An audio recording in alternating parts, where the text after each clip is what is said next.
Hello, hi everyone. Welcome to my channel. My name is Ashwini Megur, also known as Avi, and I'm a PhD student in the field of biology. For those of you all who are new to my channel, I'm a biology-based researcher and I understand how the skincare industry works and how does the formulation actually happen. On my channel, I like to break down all the ingredients for you so that you can understand how the skincare formulation actually works and if you should invest your money into this product or is this product really worth buying it. In today's video, it is going to be a very interesting topic. It's about truth about chemical sunscreen. You might have seen in the shelf of all the companies that there are different sunscreen which say that it is a sheer sunscreen which doesn't leave any white cast. It sits on your skin, blends well with your skin tone. So that's the chemical sunscreen. So when you look at the formulation, you might see that there is avobenzone, octocrylene, there is oxybenzone. So there are like different chemical ingredients that is present in the chemical sunscreen, but these show resistance against the UVA and UVB rays of the sun. So ultraviolet rays of the sun can penetrate into your skin and that can lead to blemish prone skin, leading to hyperpigmentation and also leading to aging by destroying the collagen that is present in the skin layer. Me being a researcher, I would not go for chemical sunscreen as compared to mineral sunscreen because I prefer mineral more. Because chemical sunscreen actually get absorbed by the top layer of your skin.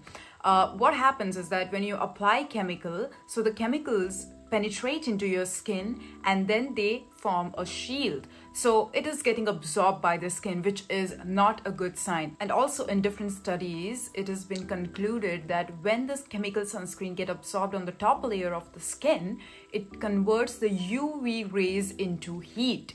Imagine if you're living in a very hot place. So over there is like more prominent sun. It's very hot and very humid and you are applying chemical sunscreen. First of all, it gets absorbed by the cells. It even reaches your bloodstream. And after that, it is converting that UV rays into heat, which can be really alarming.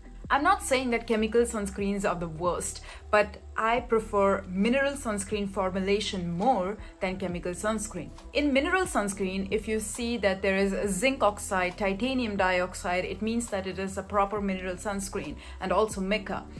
Other than that, if you see like hybrid sunscreens which has like mineral as well as chemical formulation, so you will see like formulation being like zinc oxide plus oxybenzone, there is somewhere avobenzone, there is titanium dioxide, iron oxide in some end.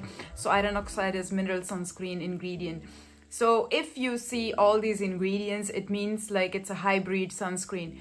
And hybrid sunscreen is also not my top priority. If I have to rank these three, first comes the mineral sunscreen, then comes the hybrid sunscreen, and then comes the chemical sunscreen for me. Chemical sunscreen is my last option. There has not been a lot of studies where chemical sunscreen applied on pregnant women can be alarming. Why I tell you is because when you apply the chemical sunscreen, it can reach your bloodstream and it will go and pass all over your body through that bloodstream. So you might have studied like blood passes all over your body, yeah? So if you are already having a fetus, you're pregnant, then if these chemicals reached for the fetus development, then there is a possibility that it can cause a long-term damage to the fetus. So it is not a really good sign to apply chemical sunscreen, especially when you're pregnant. You can actually use chemical sunscreen, but you can use it when it's winter time. I like to use chemical sunscreen. I have only one chemical sunscreen in my all sunscreen collection. It is from La Roche-Posay. It's anti-shine. I love the formulation of that chemical sunscreen. It doesn't leave any white cast and it is amazing. I use it only in the winter time when, let's say that the temperature is -10 and it's sunny outside. Yeah, it does happen. If you live in a cold place, you will understand what I'm trying to say. Even if the UV rays are there, it is not that strong. So it won't get absorbed and converted into heat. So that is like a plus. So I like to wear chemical sunscreen only in the winter time. So I like to wear chemical sunscreen only in the winter time when it's very cold and you can still see sun shining and you want to have a protection against UV rays.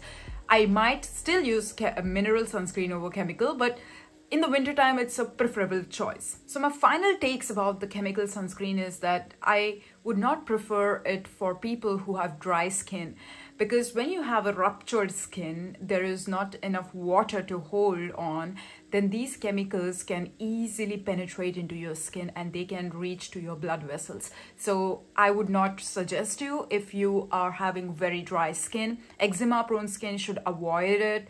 Rosacea, avoid chemical sunscreen. And then after that, if you are pregnant, then you should avoid chemical sunscreen as well. If you have sensitive skin, avoid chemical sunscreen. But if you live in a very hot climate near to equator, I would say avoid chemical sunscreen, rather wear physical sunscreen.